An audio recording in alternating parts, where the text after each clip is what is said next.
आपल्या देशाच्या विनाशावर कोणीतरी महासत्ता होण्याचं स्वप्न बघत असेल तर ते इस्रायल खपून घेणार नाही, कुठलाही देश खपून घेणार नाही. कदाचित इस्रायलपेक्षा जास्त हल्ले त्यांनी वर केले, कारण एका प्रकारे युएई हा अरब देशांमधला सगळ्यात त्यांच्या दृष्टीने गद्दार देश होता. इस्रायलपेक्षा जास्त परिणाम या युद्धाचे आखाती अरब देशांवर झालेले आहेत. अमेरिका या युद्धामध्ये एआयचा अतिशय कुशलतेने वापर करून युद्ध लढते आणि त्यामुळे इराणचे बरंच खडं सैन्य, म्हणजे जी काही सैनिकी ताकद होती नष्ट केलेली आहे. आखाती देशांमध्ये एक नवीन शीतयुद्ध सुरू झालेलं आहे. अरब मुस्लिम जगामध्ये शीतयुद्ध सुरू झालेलं आहे. तर मोदी सरकारची गोष्ट स्टेजवर असण्यापेक्षा भारतीय लोकांच्या हाताला काम मिळालं पाहिजे, पोटात भाकरी गेली पाहिजे, त्याच्यासाठी स्टेजवर मिरवता आलं नाही तरी चालेल. नमस्कार. मुंबई तरुण भारतच्या महा एमटीबी गप्पा या पॉडकास्टमध्ये मी सौरभ सद्योजात आपलं मनापासून स्वागत करतो. मित्र हो, अमेरिका इस्रायल विरुद्ध इराण असा एक महाभयंकर संघर्ष पेटला आणि एंड गेम सुरू झालाय की काय अशी अवस्था जगाच्या पाठीवर निर्माण झाली. तरी सुद्धा मध्ये सीजफायर नावाचा एक ब्रेक तिथे लागला, त्यातून काही आशा पल्लवित झाल्या, परंतु सीजफायरची घोषणा ही एखाद्या बुडबुड्याप्रमाणे विरून गेली. आणि आता ती जी सर्व परिस्थिती आहे, ती परिस्थिती कुठल्या दिशेला जाणार आहे हे समजून घेण्यासाठी आज आपल्यासोबत एक विशेष अतिथी मान्यवर आलेले आहेत. आज आपल्यासोबत आंतरराष्ट्रीय घडामोडींचे अभ्यासक, लेखक श्री अनय जोगळेकर सर आलेले आहेत. सर, महा एमटीबी गप्पामध्ये आपलं मनपूर्वक स्वागत. नमस्कार सर, मला सीज फायर तर आता रद्द झालंय आणि तसं डिक्लेरेशन अमेरिकेने दिलंय, पण मला थोडंसं आधी जायचं आहे. एक दिवस आधी डोनाल्ड ट्रम्प म्हणतात की इराण नावाची सभ्यताच आम्ही नष्ट करून टाकू, आणि त्याच्यानंतर दुसऱ्या दिवशी काही तासांमध्ये अशा काही घडामोडी होतात की सीज फायर आम्ही घोषित करत आहोत असं ते म्हणाले. तर साधारण हे जे सीज फायर आपण बघतो, ते या सगळ्या वेगवान हालचाली घडल्या कशा आणि त्यात पुढाकार कोणी घेतला? सर्वप्रथम सीजफायर अजून रद्द झालेला नाहीये. युद्धविराम 21 एप्रिल पर्यंत आहे, पण वाटाघाटी निष्फळ ठरलेल्या आहेत आणि त्याच्यामुळे 21 एप्रिल पर्यंत युद्ध सुरू होणार नाही. पण अमेरिकेने आता नवीन घोषणा केली आहे की आज संध्याकाळी, म्हणजे सोमवारी संध्याकाळी त्यांच्या सकाळी 10 वाजल्यापासून होर्मुझच्या सामुद्रधुनीतून जी जहाजं इराणमधनं बाहेर पडतील किंवा इराणी तेल घेऊन बाहेर पडतील किंवा जी जहाजं इराणकडे जातील त्यांना आम्ही जाऊ देणार नाही आहोत. म्हणजे एका प्रकारे होर्मुझचे सामुद्रधुनी इराणने अडवून ठेवले, पण इराणची जहाजं त्याच्यातनं बाहेर पडली तर ती अमेरिका अडवणार आहे, किंवा चीनची जहाजं इराणला जाणार असतील, इतर देशांची जहाजं इराणला जाणार असतील तर ती अमेरिका अडवणार आहे. आणि त्यामुळे असं बोललं जात आहे की कदाचित यामुळे पुन्हा एकदा हा जो युद्धविराम जो आता टिकून आहे तो कदाचित भंग पावेल आणि पुन्हा एकदा युद्धाला सुरुवात होईल. आता तुमच्या प्रश्नाकडे येतो की डोनाल्ड ट्रम्प यांनी एका संध्याकाळी संपूर्ण इराणची सभ्यता, संस्कृती नष्ट करण्याची धमकी दिली आणि दुसऱ्या दिवशी युद्धविराम झाला कसा? याचं कारण म्हणजे खरं तर अमेरिकेसारख्या जगातल्या सगळ्यात जुन्या लोकशाही देशाच्या अध्यक्षाकडनं वागता बोलताना एका मर्यादेची, एका सभ्यतेची अपेक्षा आहे. परंतु डोनाल्ड ट्रम्प यांची पार्श्वभूमी वेगळी आहे आणि डोनाल्ड ट्रम्प हे काही पठडीतले राजकीय नेते, राजकारणी नाहीयेत. त्यांचे अनेक दशकं ते रिअल इस्टेटच्या बिझनेसमध्ये होते, गृहनिर्माण क्षेत्रात होते आणि तिथे वाटाघाटी करण्यासाठी ज्या काही क्लुप्त्या, ज्या काही युक्त्या वापराव्या लागतात त्या सगळ्या ते राजकारणात असतानाही वापरतात आणि समोरच्याला धमकावून त्याच्याकडनं हवं ते साध्य करून घेणं, ज्याला इंग्लिशमध्ये कधी मॅडमॅन थेअरी म्हणतात, की आपल्याकडे उदाहरण द्यायचं झालं तर जेव्हा एक बॉलिवूड अभिनेता सलमान खान जर गाडी चालवत असेल तर लोक फुटपाथवर झोपायला घाबरतात, कारण हा त्याच्या मागे अगदी, म्हणजे त्याच्यामध्ये आता तुलना कोणाची करणं योग्य होणार नाही. परंतु डोनाल्ड ट्रम्प असं वागतात की समोरचा भीतीदार आहे, आपल्या वागण्यात बदल करू शकेल आणि त्यामुळे त्यांनी प्रेशर टाकायला किंवा मग दबाव आणायला त्यांनी अशा प्रकारची भूमिका घेतली. अर्थातच त्याची खुद्द अमेरिकेत अनेकांनी निर्भत्सना केली, जगात संपूर्ण, की तुम्ही एक लोकशाहीच्या देशाचे अध्यक्ष आणि एक जगातली हजारो वर्ष जुनी संस्कृती उद्ध्वस्त करण्याची, म्हणजे एकीकडे त्या लोकांनाच तुम्ही इराणच्या इस्लामिक राजवटीतनं मुक्ती देण्यासाठी युद्ध सुरू केलं आणि त्याच लोकांना आता संपवायची भाषा करतायत म्हणून त्यांच्यावर जोरदार टीका झाली. पण जेव्हा त्यांच्या लक्षात आलं की इराण या धमकीला बदलत नाहीये किंवा या धमकीला किंमत देत नाहीये, तेव्हा मग जी गोष्ट व्यावहारिक दृष्ट्या करणं योग्य होतं ती त्यांनी केली, युद्धविराम केला. त्यांच्यावर अमेरिकेतही खूप मोठा दबाव होता, कारण अमेरिकेत नोव्हेंबर 5ला निवडणुका आहेत, त्यांच्या सिनेटच्या 1/3 जागा आणि हाऊस ऑफ रिप्रेझेंटेटिव्हच्या सगळ्या जागांसाठी. आणि त्याच्या आतमध्ये डोनाल्ड ट्रम्प यांना परिस्थिती नियंत्रणात आणायची. आता महागाई अमेरिकेतही वाढलेली आहे आणि हम्म. त्यामुळे हा युद्धविराम झाला, कारण त्याच्या पलीकडे जाणं म्हणजे अमेरिकेला इराणमध्ये सैन्य उतरवून युद्ध सुरू हम्म. करावं लागलं असतं. ते करणं आता त्यांच्या दृष्टीने शक्य नव्हतं आणि मग म्हणून त्यांनी युद्धविरामाची घोषणा केली. अगदीच सर. इराण ज्या पद्धतीनं डोईजड झालाय, कारण अनेक लष्करी तज्ज्ञांनी ते सांगितलंय की अनेक लष्करी तज्ज्ञ असंही म्हणतायत की अनेक अर्थांनी इराणनं हे युद्ध तुर्तास तरी इराणच्या बाजूने त्याचं पारडं जड ते युद्ध काही अर्थांनी जिंकल्यासारखं आहे. तर अमेरिका आणि इस्रायल यांचा जो इराणच्या संदर्भातला जो अंदाज होता युद्ध सज्जतेबाबतचा, तर मग तो चुकलाय का? अ, खूप चांगला प्रश्न आहे. खरं तर इराण आणि भारत, आपण इराणकडे एक सभ्यता, एक संस्कृती म्हणून बघतो. आपली हम्म. भाषा मराठी असेल किंवा अगदी हिंदी असेल, त्याच्यावर पर्शियन हम्म. भाषेचा खूप प्रभाव आहे. आपलं संगीत, कला सगळ्यांवर आपला त्यांच्यावर प्रभाव आहे, त्यांचा आपल्यावर प्रभाव आहे. आणि आतापर्यंत आपल्याला इराणच्या दहशतवादाचा कधी त्रास झालेला नाही आणि त्यामुळे आपली इराणकडे बघण्याची दृष्टिकोन आपला वेगळा आहे. परंतु इस्रायलचा दृष्टिकोन इराणकडे बघण्याचा वेगळा आहे, कारण इराण आणि इस्रायलचे खूप चांगले संबंध होते. 1979 साली जेव्हा इराणमध्ये इस्लामिक क्रांती झाली, तेव्हा नवीन आलेल्या सरकारनी एका प्रकारे इस्रायलचा विनाश हे आपलं ध्येय ठेवलं. त्या दृष्टीने त्यांनी हम्म. या सगळ्या आखाती देशांमध्ये वेगवेगळ्या दहशतवादी संघटनांना पाठिंबा दिला, काही दहशतवादी संघटनांना जन्म दिला. त्याच्यामध्ये हमास असेल, याच्यामध्ये हिजबुल्ला असेल, हुती असेल.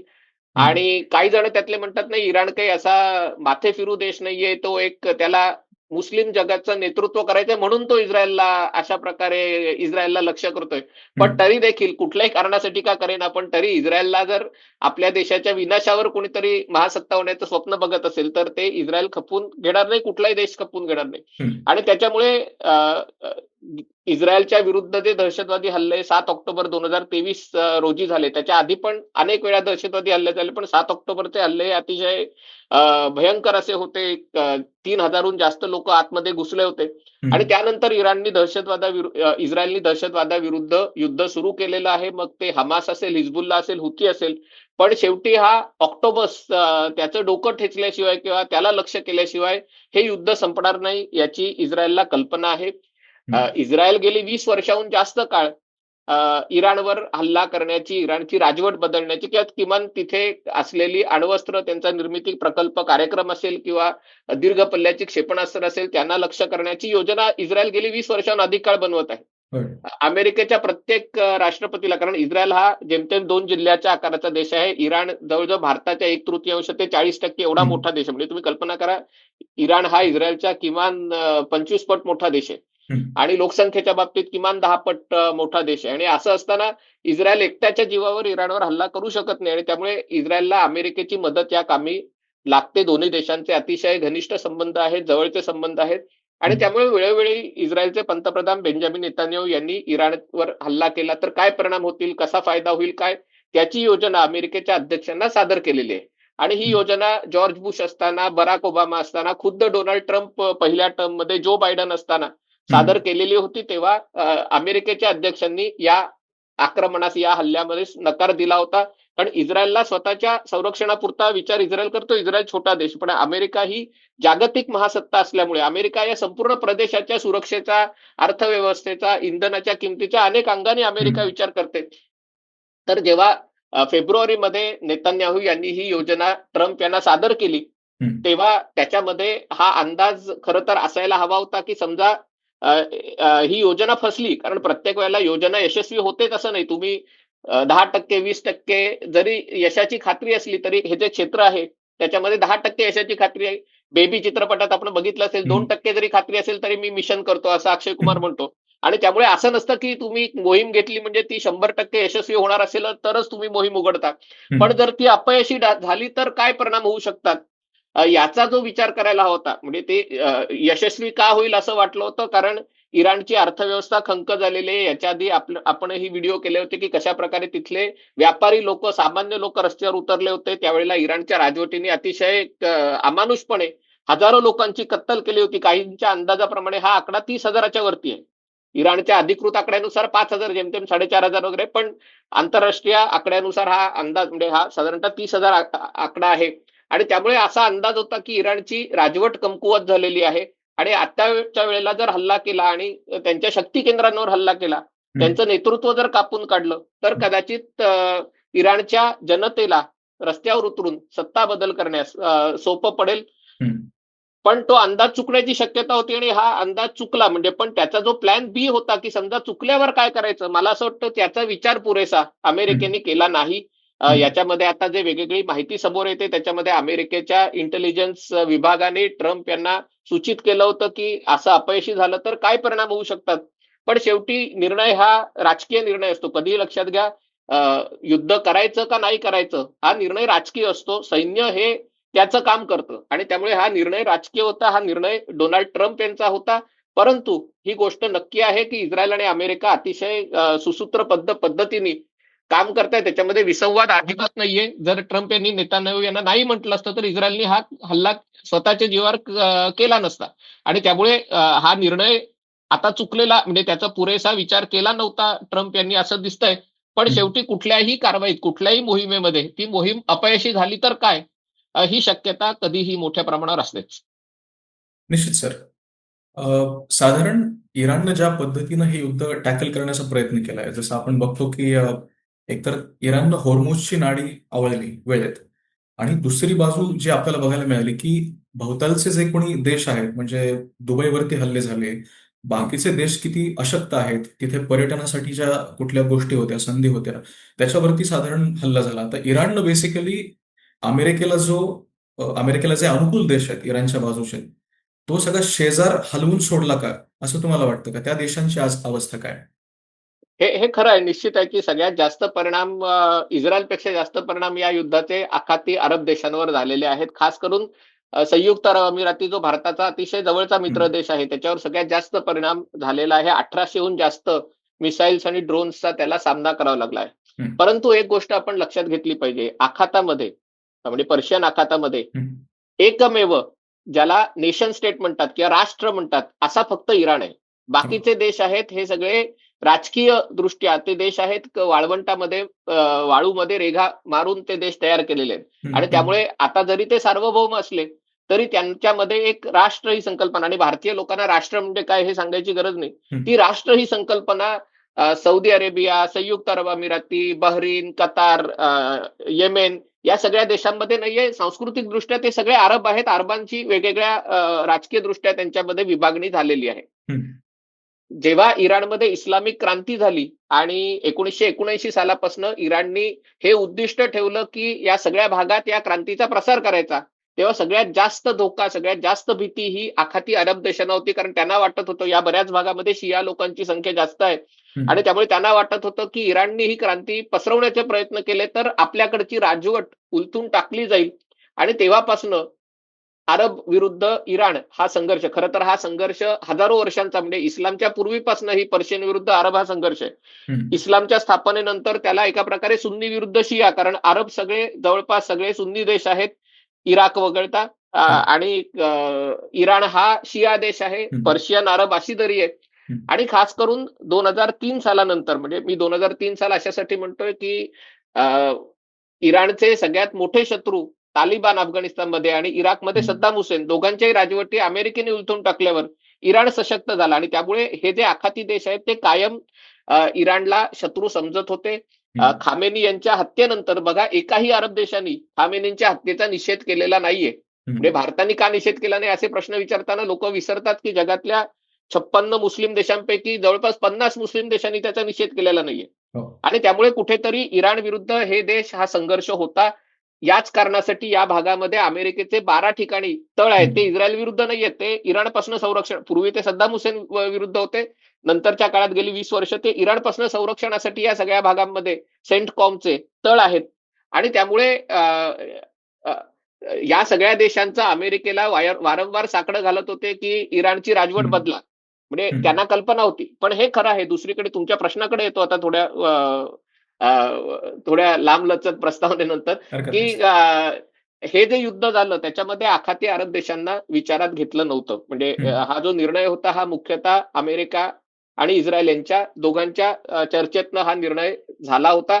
तरी देखील पहिल्या दिवशी जेव्हा खामेनी आणि सगळे शीर्षस्थ नेते मारले गेले तेव्हा या सगळ्या अरब देशांच्या नेत्यांनी अमेरिकेला फोन करून सापाचं डोकं ठेचा, म्हणजे हे युद्ध थांबू नका अशी भूमिका घेतली होती. जेव्हा 3-4 दिवसानंतर इराणची राजवट कोसळली नाही, तेव्हा हम्म, मात्र मग यांची भूमिका बदलायला सुरुवात झाली, कारण ते स्वतःच्या संरक्षणाचा विचार करतात. हम्म, आता या युद्धनीतीकडे बघूया, कारण इराण विरुद्ध गेली 47 वर्ष अमेरिकेचे वेगवेगळ्या प्रकारचे निर्बंध आहेत आणि त्यामुळे हम्म, इराणचा एअरफोर्स असेल, नेव्ही असेल, सगळ्या गोष्टी बाबा आदमच्या जमान्यातल्या 40 वर्ष जुन्या तंत्रज्ञानावर आधारित आहे. आणि त्यामुळे अमेरिका हे नौदल, हे एअरफोर्स आणि या सगळ्या गोष्टी नष्ट करणार हे उघड होतं. अमेरिका या युद्धामध्ये एआयचा अतिशय कुशलतेने वापर करून युद्ध लढते आणि त्यामुळे इराणचे बरंच खडं सैन्य, म्हणजे जी काही सैनिकी ताकद होती ही नष्ट केलेली आहे. हम्म, इराणची ताकद हा त्याचा भूगोल ही आहे. हम्म, जसं छत्रपती शिवाजी महाराजांनी भूगोलाच्या साह्याने, आपल्या सह्याद्रीच्या दऱ्याखोऱ्यांच्या साह्याने मुघलांना झुंजवलं, त्याच प्रकारे इराणचा भूभाग आहे हा पर्वतमय आहे. आणि हम्म, यामुळे या पर्वतमय भागावर स्वारी करणं किंवा तो आक्रमण करून जिंकणं हे अतिशय अवघड आहे, कारण गनिमी काव्यांनी याच्यात लढायला स्कोप आहे. दुसरी हम्म, गोष्ट, जे होर्मुझची सामुद्रधुनी आहे, हम्म, ही सामुद्रधुनी जिथून जगातले 20% जास्त खनिज तेल, 25% जास्त नैसर्गिक वायू, हम्म, खतं, वेगवेगळी रसायनं, या सगळ्याची निर्यात तिकडनं होते. आणि जर या होर्मुझची सामुद्रधुनी बंद झाली किंवा आखाती देशांवर जर हल्ले झाले, तर त्याच्यामुळे जे जागतिक आर्थिक संकट येणार आहे, या हम्म, सगळ्या भागामध्ये तेलातनं प्रचंड समृद्धी आलेली आहे. आणि ही समृद्धी, हा पैसा त्यांनी हम्म, मोठ्या प्रमाणावर अमेरिकेत आणि युरोपमध्ये गुंतवलेला आहे. त्यामुळे या भागावर हल्ला झाला हम्म, तर अमेरिकेत जाणारा पैशाचा ओघही आटणार आहे, हे इराणला माहिती होतं. आणि त्यामुळे इराणनी जाणीवपूर्वक या देशांवर हल्ले, कदाचित इस्रायलपेक्षा जास्त हल्ले त्यांनी वर केले, कारण एका प्रकारे युएई हा अरब हम्म, देशांमधला सगळ्यात त्यांच्या दृष्टीने गद्दार देश होता, त्यांच्या दृष्टीने बंडखोर देश होता, की ज्यांनी इस्रायलशी संबंध ठेवले, ज्यांनी हम्म, बहारीननी इस्रायलशी संबंध ठेवले, आणि त्यामुळे त्यांना जास्त अद्दल घडवायला, म्हणजे सौदी अरेबियाला तुलनेने त्यांनी कमी लक्ष केलं. हो, पण त्यातल्या त्यात युएई, बहारीन आणि त्याच्यानंतर कतार, कुवेत या देशांना हम्म, त्यांनी, हा शेवटी रणनीतीचा भाग आहे. हम्म, इराण एका प्रकारे जरी दहशतवादाला आणि याला सगळ्याला पाठिंबा देणारा देश असला, तरी हम्म, इराणी लोक अतिशय हुशार आहेत. शेवटी ते संस्कृती, हम्म, पर्शियन संस्कृती येते. आणि हो, त्यामुळे हे युद्ध, ते ज्याला एस्कलेशन लॅडर म्हणतात, हम्म, तुम्ही एक पायरी चढलात तर आम्ही एक पायरी चढू, या पद्धतीने ते हे युद्ध लढतायत. आणि त्यांचा डाव असा आहे की या युद्धामध्ये जागतिक आर्थिक संकट निर्माण करून, कारण आजचं हे जग हे हम्म, सगळं एकमेकांवर अवलंबून असलेलं, एकमेकांशी जोडलं गेलेलं देश आहे.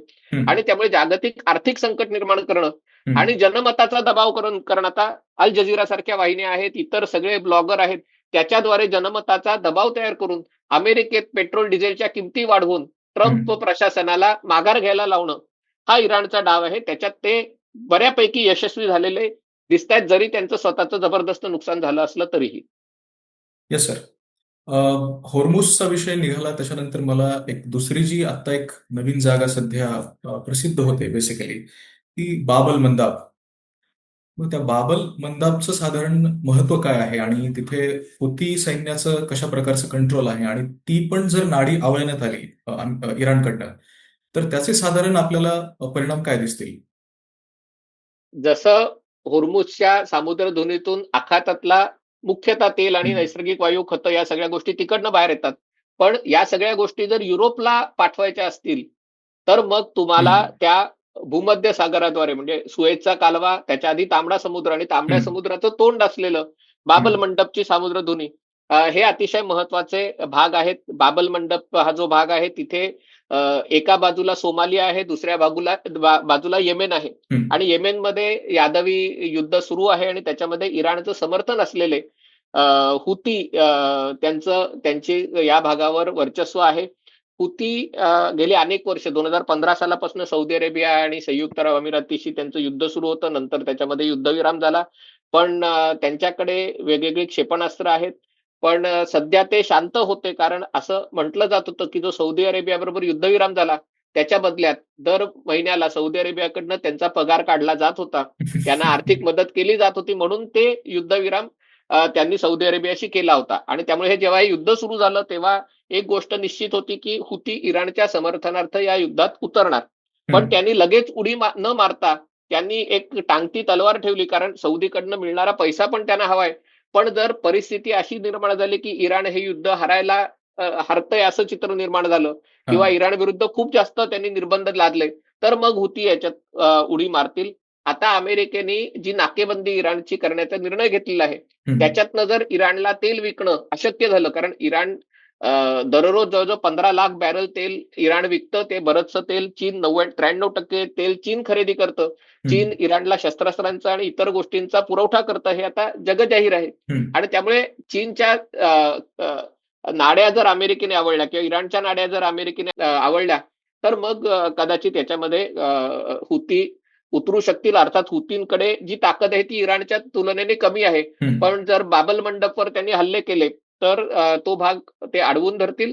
पण दुसरी ही गोष्ट आहे, बाबल मंडपला तुलनेने थोडं कमी महत्व आहे. कारण हुती गेली अनेक वर्ष तिथे हल्ले करतात आणि त्याच्यामुळे एक बऱ्यापैकी व्यापार आहे तो दक्षिण आफ्रिकेला, केप ऑफ गुड होपला वळसा घालून होतोय. पण जर सौदी अरेबिया जे दिवसाला खूप मोठ्या प्रमाणावर तेल, जवळजवळ 70 लाख बॅरल तेल ते जे पूर्व किनाऱ्यावरनं पश्चिम किनाऱ्यावर पाईपलाईननी ट्रान्सफर करतायत आणि तिकडनं ते व्यापार करतायत, तिथे जर हल्ला झाला म्हणजे यानबू किंवा या भागामध्ये, तर मग आणखीन मोठं संकट येऊ शकेल. पण आपण बघूया काय होतंय ते, कारण त्यांनाही सौदीकडनं मिळणारी आर्थिक रसद हवी आहे देश चालवायला. पण दुसरीकडे ते इराणच्या बाजूने या युद्धात उतरलेले आहेत, हेही आहे. पण सर, अशी जर आता होर्मुझची नाकेबंदी झाली, जिकडनं भारताकडे सुद्धा एलपीजी येतो किंवा तेलाचे टँकर्स येतात, तर मग साधारण आपल्या ऊर्जा सुरक्षेवरती त्याचा काय परिणाम होऊ शकतो आणि तो कितपत होऊ शकतो? आपल्या ऊर्जा सुरक्षेवर निश्चितच परिणाम झालेला आहे, होणार आहे. हम्म, त्यातल्या त्यात चांगली गोष्ट अशी आहे की भारताची जी परराष्ट्र नीती आहे, ज्याला आपण स्ट्रॅटेजिक ऑटोनॉमी म्हणतात, ज्याच्यावर वेळोवेळी टीका झाली की काय तुम्ही खरं तर कुठल्या गटात सहभागी व्हायला हवं होतं. हम्म, पण भारताचं जे एक धोरण आहे, म्हणजे ते अलिप्तता नाहीये. म्हणजे पूर्वी हम्म, जे अलिप्ततावादी धोरण होतं, आता आपण सर्वालिप्तता आहे. म्हणजे आपण सर्वांबरोबर हम्म, संबंध आणि आपल्या राष्ट्रीय हिताच्या दृष्टीने, नुसते उगाच काहीतरी हम्म, तात्विक भूमिकेसाठी नाही, आपल्या राष्ट्रीय हिताच्या दृष्टीने संबंध ठेवतो. हम्म, त्याचा फायदा आता आपल्याला असा होतोय की आपल्याला आता जे कतारकडनं गॅस आपण घेतो, हम्म, तो गॅसची टँकर आहे ते इराण जायला परवानगी देतं. याच्यामध्ये काही इराण काही भारताचं विशेष प्रेम आहे म्हणून इराण हे करत नाहीये. हम्म, पण इराण आता ब्रिक्स गटामध्ये इराणचाही समावेश झालेला आहे. भारताकडे ब्रिक्स हम्म, गटाची अध्यक्षपद यावर्षी आहे. हो, दुसरी गोष्ट, भारतामध्ये इराणच्या खालोखाल म्हणजे पाकिस्तान किंवा भारत, म्हणजे आता हे कुठला देश, पण दुसऱ्या हम्म, किंवा तिसऱ्या क्रमांकाची शिया लोकांची संख्या आहे. आणि हम्म, त्याच्यामुळे इराणसाठी हा थोडासा PR एक्सरसाइजही आहे. हम्म, इराण असं हे करण्याचा प्रयत्न करतोय की जगाची पूर्व विरुद्ध पश्चिम अशा हम्म, प्रकारे विभागणी करण्याचा प्रयत्न करतोय. आणि अशा वेळेला इराणसाठी भारताचा एक पाठिंबा, नैतिक पाठिंबा असणं आवश्यक आहे. आणि म्हणून इराण भारतीय जहाजांना, भारतीय टँकरना किंवा भारताकडे निघालेल्या टँकरना जाऊन देतोय. हम्म, आणि हा भारताला फायदा होतोय. दुसरीकडे आखाती देश आहेत जिथे जवळपास 1 कोटी भारतीय लोक राहतात आणि हम्म, ज्यांचं जीवनमान त्यांच्यामध्ये खूप मोठा बदलाव आलेला आहे. अनेकांना त्याच्यामुळे अनेक प्रकारच्या त्रासाला सामोरं जावं लागत आहे. हम्म, त्यांची काळजी घ्यायला आखाती देश भारताला मदत करतायत. इस्रायलचे भारताशी चांगले संबंध आहेत. पंतप्रधान हम्म, नरेंद्र मोदी या युद्धाच्या 2 दिवस आधीच इस्रायलला गेले होते. आणि हम्म, म्हणून मला असं वाटतं की आता आपण त्याच्यातनं ज्याला मॅन्युअरिंग म्हणतात, या हम्म, सगळ्या संकटांमध्ये, म्हणजे तुम्ही एकाच वेळेला 3-4 चेंडू उडवत बॅलन्सिंग करतात तसं आपण करतोय.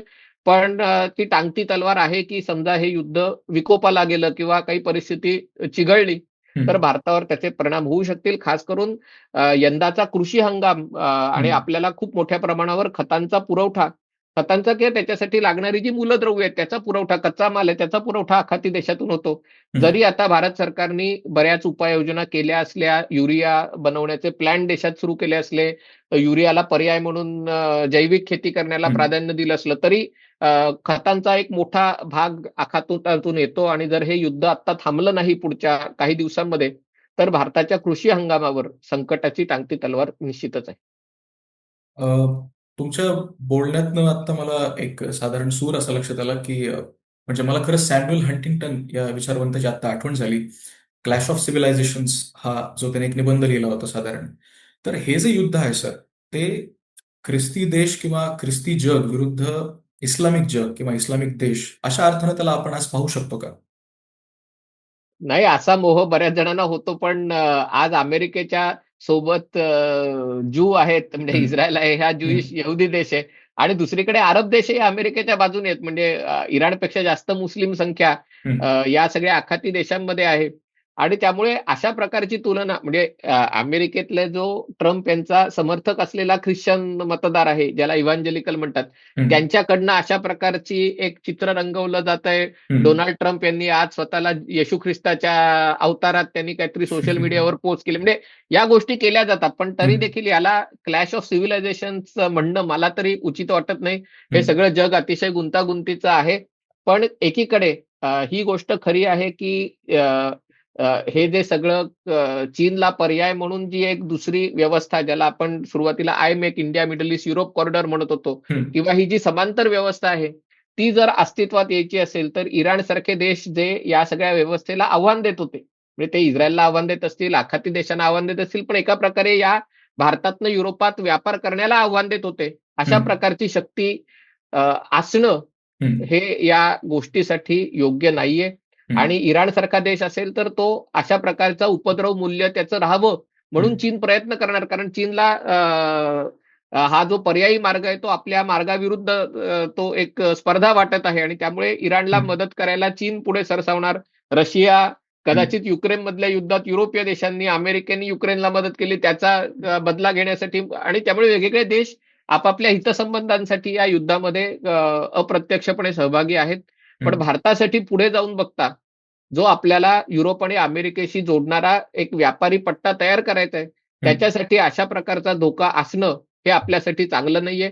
ते युद्धाच्या मार्गाने तो धोका टळावा का वाटाघाटींच्या मार्गाने टळावा, का लोकांना काय हम्म. म्हणतात ना शहाणपणा सुचून तो टळावा, हा हा शेवटी चर्चेचा मार्ग आहे. पण मला असं वाटतं की एका दृष्टीने आपण या युद्धाकडे खूप भोळसटपणाने बघता कामा नये, की काय हम्म, सगळं अमेरिका खलनायक आहे आणि इराण नायक आहे, अशा दृष्टीने बघता हम्म, कामा नये. कारण एका प्रकारे जी भूमिका इराणने घेते, आजही भारताची जी अडचण झाली ती मुख्यतः इराणने होर्मुझची सामुद्रधुनी अडवल्यामुळे झाली. हो. आपण त्याला कितीही रंग द्यायचा प्रयत्न केला की इराणने असं केलं कारण अमेरिकेने तसं केलं, हम्म, पण हम्म. शेवटी शेवटी अ, या सगळ्याकडे अधिक डोळसपणे बघावं असं मला वाटतं. निश्चितच सर. मला एक खरं तो प्रश्न मला गमतीशीर वाटतो, कारण हा शब्द आला कीच खरं गंमत सुरू होते, की या दोन देशांमधली मध्यस्थी कुठे घडावी, तर पाकिस्तान सारख्या दहशतवाद एक्सपोर्ट करणाऱ्या देशात घडावी. तर नेमकं या सगळ्या प्रसंगामध्ये पाकिस्तान नेमकं कुठून आलं आणि पाकिस्तान या देशामध्ये मध्यस्थी व्हावी असं अमेरिकेला वाटत होतं का चीनला वाटत होतं, असं एक मतप्रवाह सध्या चालले. तर आपलं त्या संदर्भातलं विश्लेषण काय? म- मला असं वाटतं की कधी कधी आपण भारत महासत्ता होण्याची स्वप्न बघत असताना आपण खूप जास्त पाकिस्तानबद्दल ऑब्सेस्ड असतो. म्हणजे हम्म, पाकिस्तानला काही मिळता कामा नये, पाकिस्तानचं काही झालं तरी आपल्याला, मला असं वाटतं आपण थोडं त्याच्या वरती हम्म, स्वतःला करून बघितलं पाहिजे. पाकिस्तानची निवड का झाली हे समजायचं असेल तर आपल्याला आखाती देशांमध्ये एक नवीन शीतयुद्ध सुरू झालेलं आहे. अरब मुस्लिम जगामध्ये हम्म, शीतयुद्ध सुरू झालेलं आहे. एकीकडे युएई किंवा संयुक्त अरब अमिराती आहे, दुसरीकडे सौदी अरेबिया आहे. हम्म, आणि सौदी अरेबिया आणि युएई यांचे खूप चांगले संबंध होते, पण हम्म. त्यांच्यामध्ये भांडण निर्माण झालं. जसं आपल्याकडे शिवसेना भाजपात भांडण निर्माण झालं, तसं त्यांच्यात एक मित्र पक्षात आणि समविचारी पक्षामध्ये होतं, तसं तिथे झालं. हम्म, आणि कुठेतरी सौदी अरेबियाला हे जाणवलं की इस्रायल असेल, भारत असेल, यांचे संयुक्त अरब अमिरातीशी अधिक चांगले संबंध आहेत, आणि हम्म, म्हणून त्यांनी एक दुसरा अरब मुस्लिम ब्लॉक तयार करायची त्यांनी सुरुवात केली. याच्यामध्ये पाकिस्तान महत्वाची भूमिका बजावत होता. पाकिस्तान मधलं खास करून शरीफ कुटुंबीय आहेत, हम्म, नवाज शरीफ असतील, शहाबाज शरीफ असतील, त्यांचे अनेक दशकांपासून सौदी राजघराण्याशी अतिशय संबंध आहेत. हम्म, इम्रान खान होता किंवा झरदारी असतील, त्यांचे सौदीच्या विरोधात त्यांचं सौदीबद्दल फारसं चांगले संबंध नव्हते. त्यामुळे हा हम्म, एक फॅक्टर झाला. दुसरी गोष्ट, पाकिस्तान हा कायम भाड्याने सैनिक पुरवत असल्यामुळे हम्म, सौदी अरेबियाला तो आधार वाटतो. हम्म, तुर्कीयेबरोबर पाकिस्तानचे अतिशय चांगले संबंध आहेत. म्हणजे हा जो गट आहे तो तुर्की, इजिप्त जो अरब देशातला सगळ्यात मोठा देश आहे, हम्म, सौदी अरेबिया आहे आणि पाकिस्तान यांचा हा गट तयार झालेला आहे. आणि ही मध्यस्थी पाकिस्तानमध्ये व्हावी याच्यासाठी मला असं वाटतं सौदी अरेबियानेही काही रदबदली अमेरिकेकडे केली असेल. दुसरी गोष्ट, अमेरिकेसाठीही पाकिस्तान महत्वाचा देश अशासाठी आहे कारण पाकिस्तानची जी लोकेशन आहे, पाकिस्तानचं जे स्थान आहे, ते या सगळ्या दक्षिण आशियामध्ये काड्या करायला तिथे हम्म, ते अतिशय योग्य स्थान आहे. आणि त्याच्यामुळे कधी ब्रिटन, कधी चीन, कधी अमेरिका, कोणता ना कोणता तरी देश ज्याला या भागामध्ये काड्या करायच्या असतात, त्याला हम्म, पाकिस्तानची उपयुक्तता आहे. हम्म, आणि त्यामुळे आपण आपली अपेक्षा असते की अमेरिकेने भारत आणि पाकिस्तानला समसमान तोलावं. पण शेवटी अमेरिकेचे जे हितसंबंध आहेत, म्हणजे हं, याच्यात अमेरिका भारत संबंध चांगले होते, आणखीन चांगले होतील, पण हो. तरी या भागामध्ये आपला वर्चस्व राखण्यासाठी अमेरिकेला पाकिस्तानची गरज आहे आणि हं, पाकिस्तान आपल्याला उपलब्ध करून देत आहे. भारत हं, अमेरिकेला चीन विरुद्ध स्वतःचा वापर करून देणार नाही. हं. आणि तो जर आपण करून दिला तर कदाचित हे भारतात झाले असते, पण आपण ते करून देणार नाही, कारण आपण कोणाच्या हातचं कळसूत्री भावलं नाही आहोत, कठपुतली नाही आहोत. आणि अगदीच. पाकिस्तान हे करत असल्यामुळे हं, त्याची निवड झाली. पाकिस्तान आणि इराणचे संबंध आहेत. इराणचा सगळा न्यूक्लिअर प्रोग्राम पाकिस्तानमधनंच त्यांना चोरून त्यांनी मिळवलेला आहे. हं, आणि चीनचाही फॅक्टर महत्वाचा आहे, कारण तुम्ही हा प्रश्न विचारला म्हणून सांगतो. चीन आत्ता खरं अमेरिका या युद्धामध्ये अडकत चालली हे बघून चीनला मनातल्या मनात आनंद झालेला आहे. हं, कारण जो आपला शत्रू, कारण चीनला तैवानमध्ये बदल घडवायचा आहे, म्हणजे तिथे हं, तैवान स्वतःच्या पंखाखाली घ्यायचा आहे आणि हं, अमेरिका जर इथे अडकत असेल हं, तर चीनसाठी हवंच आहे. पण अमेरिकेला आखाती देशांमध्ये पूर्ण अ, अराजकता पसरावी किंवा युद्धखोरी व्हावी अशी इच्छा नाही, कारण या भागातलं तेल, नैसर्गिक हं, वायू, खतं सगळं चीनलाही मोठ्या प्रमाणावर मिळतं हं, आणि त्यामुळे इथे चौकीदारी करायला त्यांना अमेरिका हवा आहे. हं, हं, अमेरिका दुबळा व्हायला हवाय, अमेरिका प्रभावित व्हायला हवाय, पण अमेरिका त्यांना हवाय. तिथे चीनला त्या भागामध्ये चौकीदारी करायची अजिबात इच्छा नाहीये. आणि हं, त्यामुळे असं म्हटलं जातं, की इराणला या चर्चेच्या टेबलवर आणण्यासाठी हं, चीनकडनंही एक मेसेज गेला होता. हं, आणि त्यामुळे पाकिस्तानची, आणि तो मेसेज संदेश वहनासाठी पाकिस्तान हा चीनच्यासाठीही काम करत असल्यामुळे मला असं वाटतं या अनेक गोष्टींचे त्याच्यामध्ये फॅक्टर्स आहेत. हं, पण वाटाघाटींचं स्थान असणं म्हणजे काही त्यांनी पाकिस्ताननी वाटाघाटी घडवल्या असा हं. काही अर्थ होत नाही. हं. हा प्रश्न सर यासाठी विचारला होता कारण भारतामध्ये ज्या पद्धतीचा एक रान विरोधी पक्षातल्या लोकांनी उठवला किंवा अनेक सरकार विरोधी लोकांनी उठवला की यात आपलं कसं नुकसान आहे किंवा पाकिस्तान याच्यामध्ये कसा वरचढ ठरला वगैरे. तर त्या पद्धतीने लोकांची दृष्टी त्याकडे बघण्याची होती साधारण. सर मला शेवटाकडे यायचं आहे. मागचाच एक प्रश्न मी परत एकदा तुम्हाला विचारतो की या सर्व कोलाहलात भारताची आत्ताची भूमिका साधारण वेट अँड वॉच अशी दिसते. अ, पुढच्या काळामध्ये असं होऊ शकेल का, की जर हा संघर्ष अजून तीव्र झाला आणि भारताला त्याच्यामध्ये काहीतरी करायला लागलं किंवा भारताला त्यात अशा पद्धतीची मध्यस्थी करायला कोणी बोलावलं, तर त्या संदर्भात भविष्यात आपली भूमिका काय असू शकेल साधारण? मला असं वाटतं, की हा संघर्ष आणखीन तीव्र होऊ नये, कारण अमेरिका आणि इराण दोघांनाही लढण्याची खुमखुमी आहे ती आता बऱ्यापैकी गेलेली आहे. हं, अजून दोघांची भूमिका बदलणार असली तरी प्रत्यक्षात युद्धात उतरून त्यामुळे हे युद्धाचा पुन्हा भडका उडेल अशी मला शक्यता कमी वाटते. शीतयुद्ध सुरू राहील, एकमेकांना हं, शह द्यायचा कार्यक्रम, डाव टाकण्याचा, अडवण्याचा कार्यक्रम हा सुरू राहील. भारताची भूमिका याच्यामध्ये मला असं वाटतं, की विरोधी पक्षांकडनं जे एक चित्र निर्माण केलं जातं, की वाटाघाटी जर भारताने केल्या असत्या, घडवून आणल्या हं, असत्या, तर भारताचा मोठा फायदा झाला असता. बघा, पाकिस्ताननी वाटाघाटी केल्या, पण तरी पाकिस्तानमध्ये आज पेट्रोल डिझेलचे दर काय आहेत? हं, पाकिस्तानमध्ये आज लॉकडाऊन लावायची वेळ आलेली आहे. म्हणजे वाटाघाटी करून असं नाही झालेलं आहे. आता हं, त्यांना सौदी अरेबिया काही पैसे देणार आहे असं म्हणतोय, पण ते काही सौदी अरेबिया आणि कतारही काही $5 अब्ज देणार आहे, ते काही फुकट देणार नाहीये. हं, दुसरीकडे भारताचे हितसंबंध तुम्ही लक्षात घ्या. या युद्धामध्ये अमेरिका आणि इस्रायलची शस्त्रास्त्र मोठ्या प्रमाणावर वापरली गेलेली आहेत. आज भारत एकेकाळी अनेक वर्ष शस्त्रास्त्रांचा जगातला सगळ्यात मोठा आयातदार म्हणून भारताचं नाव लौकिक होता. खरं तर नाव लौकिक त्याला म्हणता कामा नये. हं, पण आता भारताची शस्त्रास्त्रांची निर्यात गेल्या वर्षात दुप्पट झालेली आहे. हं, एका वर्षात. आणि आता मला असं वाटतं, की या युद्धानंतर अनेक देशांना शस्त्रास्त्रांची गरज लागेल. शस्त्रास्त्र किंवा त्याचे स्पेअर पार्ट्स, त्याच्या ज्या काही सिस्टम, इलेक्ट्रॉनिक्स, ते लोकं चीनकडनं घेऊ शकत नाही. ते हं, परिपूर्णतः भारताकडनं होईल. आखाती देश त्यांच्या लक्षात आलंय, की एका प्रकारे अमेरिकेवर फक्त आपण सुरक्षेसाठी अवलंबून राहू शकत नाही. हं, आणि त्यामुळे भारताची भूमिका त्याच्यामध्ये आता ती भारत उघडपणे तिथे सैन्य तैनात करून पाकिस्तानसारखं हे करेल, का पडद्यामागे म्हणजे सैन्य तैनात न करता कदाचित आपल्या अग्निवीर जे निवृत्त होतील त्यांच्यासाठी याच्यातनं नोकरीच्या खूप चांगल्या संधी तयार होतील. हं. म्हणून म्हटलं, की या सगळ्या भागात लागणारा व्यापार, या सगळ्या भागात झालेलं नुकसान भरून काढण्यासाठी होणारी कन्स्ट्रक्शन ॲक्टिव्हिटी, या सगळ्यामध्ये भारताला मोठी संधी मिळणार आहे. आता नुकतेच भारताचे परराष्ट्र सचिव अमेरिकेत गेलेले होते. हं, जयशंकर मध्ये गेले होते, हं, मॉरिशस आणि UAEला, आणि हरदीप सिंग पुरी कतारला गेले होते. तिघांच्याही तिकडच्या वक्तव्यात असं दिसतंय, की येणाऱ्या काळात भारतासाठी अनेक आर्थिक संधी उपलब्ध होतील. पण अर्थात ते होण्यापूर्वीचा जो काळ आहे, हा युद्ध त्याला एक निर्णायक वळण लागेपर्यंत तोपर्यंत आपल्याला काही काळ त्याचा त्रास सहन करावा लागेल. मला असं वाटतं की अशा प्रकारे वाटाघाटी करणं, हे जे स्टेजवर मिरवण्याचं जे काम होतं ते पंडित नेहरूंच्या काळात होतं की आपण स्टेजवर असलं पाहिजे. हम्म. मला असं वाटतं मोदी सरकारची गोष्ट स्टेजवर असण्यापेक्षा भारतीय लोकांच्या हाताला काम मिळालं पाहिजे, पोटात भाकरी गेली पाहिजे. हम्म. त्याच्यासाठी स्टेजवर मिरवता आलं नाही तरी चालेल. आणि त्यामुळे तुम्ही लक्षात घ्या, जर आता आपल्याला अमेरिका आणि इस्रायलची शस्त्रास्त्रांची समजा ऑर्डर आली हम्म. आणि मग इराणला हे कळलं, तर इराण आपल्याला मध्यस्थ राहून देणार नाही. म्हणजे किंवा हम्म. इराणची आपल्याला मदत हवी असेल तर अमेरिका राहून देणार नाही. आणि त्यामुळे आपण आपलं हित साध्य करत असताना त्याच्यात मध्यस्थ आहोत का नाही याचा विषय नाही. पण जर वेळ आली तर भारत ती भूमिका निश्चितच बजावेल. त्याच्यासाठी भारत स्वतःहून प्रयत्न करणार नाही असं मला वाटतं. Yes sir. मला खरं ओपेनहायमर सिनेमातलं एक छान वाक्य आहे ते आत्ता आठवलं की amateurs seek sun, power lies in the shadows. तर मला असं वाटतं की भारतही त्याच अनुषंगानं जी शॅडो मधली पॉवर आहे त्या दृष्टिकोनातनं कुठेतरी काम करताना दिसतोय. इतके क्लिष्ट विषय खरं तुम्ही आम्हाला फार सोप्या सहज भाषेत समजावून सांगितलेत सर. त्यासाठी मी आपले मनपूर्वक आभार मानतो आणि निश्चितपणाने या विषयावरती पुन्हा आपल्याला चर्चा करता येईल अशी आशा बाळगतो. आपले पुनश्च एकदा आभार सर. धन्यवाद. Thank you sir.